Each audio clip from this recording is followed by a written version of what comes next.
여러분, 쇼윈도우 부부라는 이야기를 아십니까? 쇼윈도우 부부요. 겉으로 보기에는 아주 화목하고 서로 사랑하는 인꼬 부부인 것 같은데, 집에 돌아가 보면 실상은 서로 본체만체 하지도 않고 또 대화도 없고 밥도 서로 챙겨 먹고 나가고요. 스킨십이 없는 것은 또 말할 것도 없습니다. 그래서 정말 남남처럼 살아가는 그런 부부를 쇼윈도우 부부라고 합니다. 아니, 차라리 이혼을 하든지 아니면 서로 다시 화합을 하든지 하지 왜 이렇게 살까요? 그것은 바로 그들이 이혼을 하기에는 아직 사회적 지위나 또한 자녀들의 장래의 문제와 같은 잃어버릴 것들이 너무나 많고, 또 그렇다고 또 다시 서로 화목하기에는 감정적으로 너무 이미 멀어졌기 때문입니다. 여러분 가운데에는 이런 쇼윈도우 부부가 아무도 없기를 주님의 이름으로 축복합니다. 아닌가 봐요? 여러분, 이렇게 쇼윈도우 부부 하시면 안 되는데. 예. 자, 그런데 이렇게 겉으로 보기에만 멀쩡해 보이는 이런 쇼윈도우 부부처럼 우리 성도들에게도 이런 쇼윈도우 성도들이 있다는 것을 말씀드리고 싶습니다. 겉으로는 하나님 앞에서 온전한 믿는 자처럼 보이지만 사실은 그렇지 않은 사람들, 심지어는 가정에 돌아오면 정말 이 사람이 믿는 사람이 맞는가 싶을 정도로 돌변을 하는 사람들, 그런 사람들 말입니다. 이런 쇼윈도우 성도들은 사실은 역사가 참 깊습니다. 그 역사는 구약 시대부터 시작된다고 할 수 있습니다. 신명기 30장 말씀을 좀 읽어드리겠습니다. 내가 오늘 네게 명령한 이 명령은 네게 어려운 것도 아니요 먼 것도 아니라 하늘에 있는 것이 아니니 네가 이르기를 누가 우리를 위하여 하늘에 올라가 그의 명령을 우리에게로 가지고 와서 우리에게 들려 행하게 하려 할 것이 아니요 이것이 바다 밖에 있는 것이 아니니 네가 이르기를 누가 우리를 위하여 바다를 건너가서 그의 명령을 우리에게로 가지고 와서 우리에게 들려 행하게 하려 할 것도 아니라 오직 그 말씀이 네게 매우 가까워서 내 입에 있으며 네 마음에 있은즉 네가 이 일을 행할 수 있느니라. 아멘. 하나님께서는 그의 택한 백성 이스라엘 백성들에게 율법을 주시고 또 그것이 하늘에 있는 것이나 또 바다에 있는 것이 아니라 바로 그들의 입과 그들의 마음에 있는 것이라 명령하며 그들이 그 이스라엘 사람들이 그 계명을 행할 수 있을 것이다 라고 가르칩니다. 하나님의 계명이 입에 있다라는 것은 무슨 의미이겠습니까? 그것은 바로 그 계명을 외우고 또 고백하는 것입니다. 또한 이 계명이 마음에 있는 것이란 무엇이겠습니까? 이 계명이 마음에 새겨져 있어서 내가 이 계명을 순종해야겠다라는 그런 진심이 우러나오는 그 순종할 수 있도록 그 진심에서부터 이 순종을 할 수 있도록 해준다는 것입니다. 다시 말하자면 하나님의 명령에 대한 진정한 순종은 그의 그 입술의 고백과 마음의 중심을 통해서 일어날 수 있음을 이야기하는 것입니다. 하지만 이스라엘 사람은 하나님의 명령을 순종하는 데에 실패했습니다. 로마서의 본문, 오늘 본문의 그 이전의 말씀들이 잘 말해주고 있는 것처럼 사람들의 육체에는 한계가 있고 또 마음으로는 그것을 원하여도 연약한 육신 때문에 하나님의 명령에 순종할 수 없었던 것입니다. 다른 말로 한다면 비록 입술과 마음속에 하나님의 율법이 있었을지라도 그들은 마음속으로는 하나님을 향한 사랑보다는 자기 자신을 사랑함이 더욱더 컸기 때문에 그들은 순종할 수가 없었던 것입니다. 그런데 문제는 이것입니다. 사람들이 그 입술과 마음에 율법을 둔다 하더라도 결국 그것이 순종으로 이끌어지지 못했다면 과연 어떻게 하는 것이 하나님께서 원하시는 반응일까요? 우리가 순종을 못했어요. 그러면 하나님 앞에 엎드리고 회개해야 되는 것, 그게 당연한 반응 아니겠습니까? 그러나 이들은 그렇게 자신을 낮추고 하나님 앞에 엎드리기에는 너무나 잃어버릴 것들이 많았던 것 같습니다. 다른 사람들 앞에서의 체면과 또한 하나님 백성들이라는 그 하나님 백성의 지도자들이라는 그런 자리 때문에 여태까지 누려왔던 그런 기득권들 말입니다. 또 만일 이들 중에 누군가가 나는 이 율법을 다 지키기에는 어쩔 수 없는, 이것들을 다 지키지 못하는 어쩔 수 없는 죄인입니다, 이렇게 고백해버린다면 과연 그들이 무슨 일을 당하게 되겠습니까? 아마 그 사람은 더 이상 유대인 사회에서 살 수 없을 것입니다. 그들 유대인들은 죄인들과는 가까이 있기를 원하지 않기 때문이죠. 결국 이들은 스스로 쇼윈도우 백성이 되기를 결정한 것입니다. 하나님의 말씀에 온전히 순종하지도 못하면서 순종할 수 있는 척, 자신들은 다른 사람들의 모범이요 지도자가 될 수 있는 척 하고 말입니다. 그것이 바로 우리가 잘 아는 유대인들의 외식이었습니다. 결과적으로 이들의 행동은 하나님의 의, 이 하나님의 의를 다른 말로 좀 말하겠습니다. 하나님의 잘하심이라고요. 좀 쉬운 말로요. 이 하나님의 이 잘함, 이들의 행동은 하나님의 이 잘하심이 아닌 바로 자기 자신의 잘함을 통해서 구원을 얻을 수 있는, 좀 구원을 얻어 보려고 계속 발버둥치는 결과가 된 것입니다. 그래서 바울도 이렇게 말하는 것입니다. 오늘 본문의 10장 2절과 3절을 우리 한 목소리로 읽어보겠습니다. 내가 증언하노니 그들이 하나님께 열심히 있으나 올바른 지식을 따른 것이 아니니라. 하나님의 의를 모르고 자기 의를 세우려고 힘써 하나님의 의에 복종하지 아니하였느니라. 그런데 바로 이들 쇼윈도우 백성들을 불쌍히 여기시고 이들을 위해서 하나님께서 보내신 처방이 있습니다. 그것은 바로 하나님의 의, 하나님의 잘하심, 바로 예수 그리스도이십니다. 사도 바울은 이 예수님에 대해서 다음과 같이 소개합니다. 6절, 7절, 10절까지의 말씀을 우리 한 목소리로 읽어보겠습니다. 믿음으로 말미암는 의는 이같이 말하되 네 마음에 누가 하늘에 올라가겠느냐 하지 말라 하니 올라가겠느냐 함은 그리스도를 모셔내리려는 것이요 혹은 누가 무저갱에 내려가겠느냐 하지 말라 하니 내려가겠느냐 함은 그리스도를 죽은 자 가운데서 모셔 올리려는 것이라. 그러면 무엇을 말하느냐? 말씀이 네게 가까워 네 입에 있으며 네 마음에 있다 하였으니 곧 우리가 전파하는 믿음의 말씀이라. 네가 만일 네 입으로 예수를 주로 시인하며 또 하나님께서 그를 죽은 자 가운데서 살리신 것을 네 마음에 믿으면 구원을 받으리라. 사람이 마음으로 믿어 의에 이르고 입으로 시인하여 구원에 이르느니라. 아멘.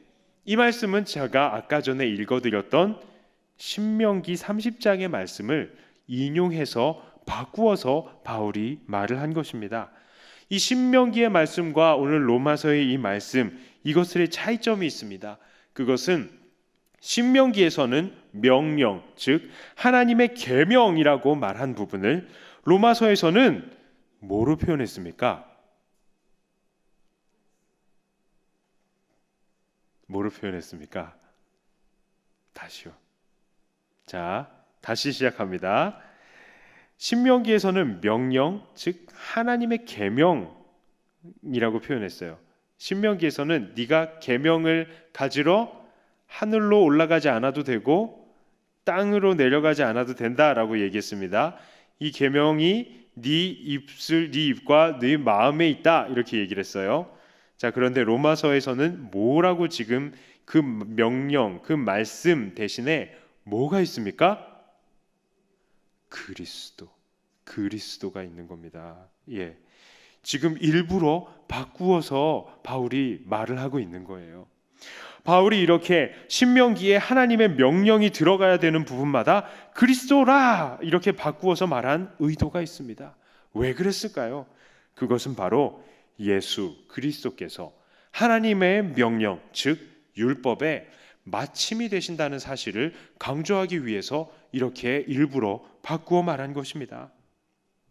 신명기 말씀에는 그 말씀이 하늘 위에나 땅 속에 있는 것이 아닌 그들의 입과 마음에 있기 때문에 지키기 쉽다라고 했는데, 그것이 사실상 지키기 쉬웠습니까? 그렇지 않았습니다. 그러나 그동안 이스라엘 사람들이 그렇게 그들의 입과 마음에 두었어도 이루지 못했던 그 신명기를 포함한 모든 율법에 대한 순종과 그것을 통한 구원을 예수 그리스도는 이루실 수 있다는 사실을 강조하는 것입니다. 그들이 지금까지 바래왔던 것들의 완성이 바로 예수님을 통해서 이루어질 수 있다는 것을 말씀하는 것입니다. 이전에 백성들은 율법을 생각할 때에 내가 율법을 지켜서 구원을 받아야 돼 라고 생각했다면, 이제는 예수님을 그 율법의 자리에 들여와서 나의 힘으로는 율법을 지키지 못하니까 하나님께서 이제는 은혜로 내게 생명을 주셨어, 나를 구원해 주셨으니까 나는 감사해서라도 순종할 거야 라고 그 생각을 바꾸라는 것입니다.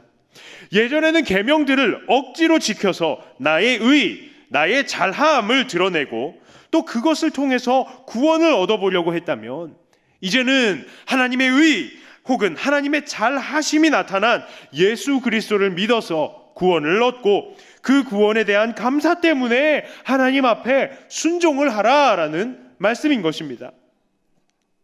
그러므로 우리는 이 예수님을 항상 마음과 항상 입에 두어야 합니다. 그래서 본문의 9절과 10절은 이렇게 말씀하는 것입니다. 네가 만일 내 입으로 예수를 주로 시인하며 또 하나님께서 그를 죽은 자 가운데서 살리신 것을 내 마음에 믿으면 구원을 받으리라. 사람이 마음으로 믿어 의에 이르고 입으로 시인하여 구원에 이르느니라. 아멘.